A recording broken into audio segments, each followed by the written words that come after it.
what Tantric S.e.x is and why you should try it.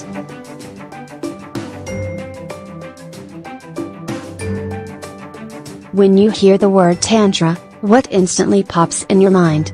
Is it the idea of spending hours upon hours lost in slow motion, super pleasurable lovemaking? Well, that's where pop culture's led us a little bit astray. To learn more about what the real deal is with Tantric S.e.x, we talked with Mark Michaels and Patricia Johnson, authors of Great Sex Made Simple, Tantric Tips to Deepen Intimacy and Heighten Pleasure, who opened us up to the real workings of Tantra and how everyone can use Tantric techniques to take their sex lives to the next level. It turns out Tantra has a lot to teach couples regardless of how deeply they want to get into the practice. Here's what they had to say.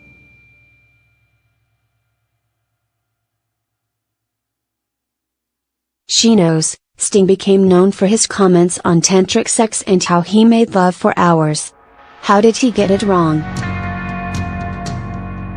Michaels and Johnson, it's funny that a comment Sting made over 20 years ago, about Tantric sex, still has an enduring hold on the public's imagination. Has tried to explain it away or recant it in various ways. At one point, he said that he regretted making the statement and didn't really feel he could talk about the subject beyond saying that his wife, Trudy, is his church. That's much closer to what the spirit of Tantric sex is all about. In the classical sexual ritual, the participants worship each other as embodiments of deities. We encourage people to bring an attitude of reverence into their lovemaking and to all their interactions. The Tantric approach has far more to do with your mental approach than with technique. It's certainly got nothing to do with bragging about staying power. S.K. Is long-lasting sex part of the tradition at all?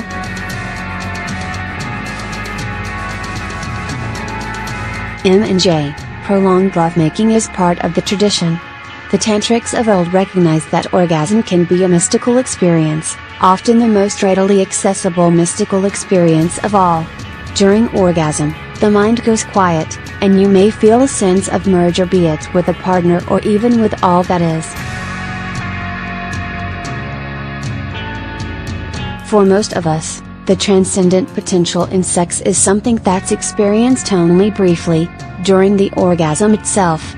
If you extend arousal and focus on building it, this need not include genital intercourse, you may start to feel this sense of union well before you have an orgasm, and it is likely to last far longer than it would in more conventional lovemaking.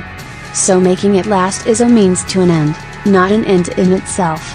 If you can stay turned on for a half hour or so, you're likely to experience the altered state of consciousness we just described.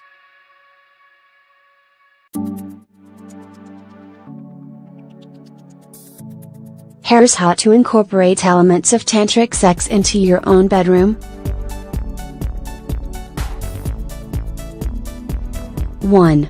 Focus on your breathing and your partner's reaction to touch. M&J, it's fairly common for people to check out during sex, to do things by rote and without a whole lot of reflection. Paying attention to what you're experiencing in your body, the way you are breathing and how your partner is responding are all very important. 2. Give and receive with kisses.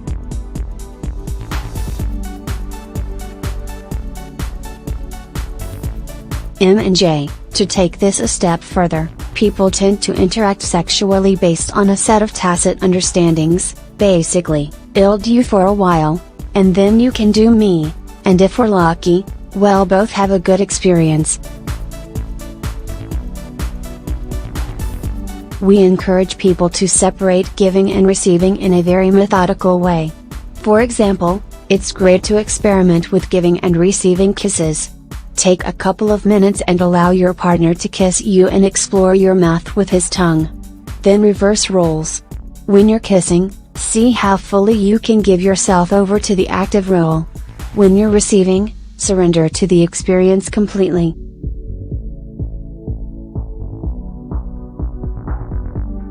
3. Take 60 minutes and give each other a massage but no sex yet. M&J, set aside an hour or so to give and receive full body massages, culminating with genital stimulation but not intercourse. Do this on different days. As with the kissing exercise, the role of the giver is to give as fully as possible, and the role of the receiver is simply to receive. Taking this activity out of the realm of foreplay and keeping the roles clearly defined may help you discover new sources of pleasure, and may also give you new insights into the way you interact with your partner both in and out of bed.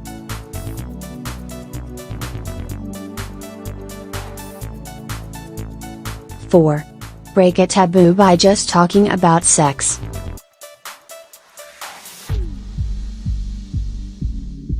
M&J, many traditional tantric practices involved breaking cultural taboos, and there were many in medieval India. This was true both in the context of sexual ritual and more generally. In the simplest terms, the violation of these cultural norms had a liberating effect. Of course, we don't live in a society that has such clearly defined social rules, but we all have our own self-imposed limitations and our habitual ways of being, in lovemaking and more generally in life. If you can shed some of your inhibitions, you're likely to experience more pleasure. Talking frankly about sex is a big taboo for many, so for many, having frequent and explicit conversations about sex is a great first step.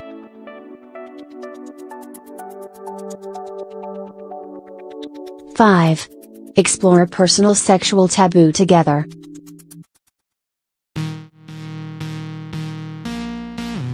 M&J, if you want to get a little bolder, you can identify a couple of personal taboos. You can also do this as a couple by identifying shared taboos, and then decide on one that you might be interested in breaking. Don't pick anything huge at first. It might just mean making love with the lights on or experimenting with light bondage, sensory deprivation or roleplay. The purpose is to become more flexible and aware and to be less limited by preconceived ideas about yourself. Sometimes we deprive ourselves of a lot of pleasure by thinking, "I'm not the kind of person who would enjoy that."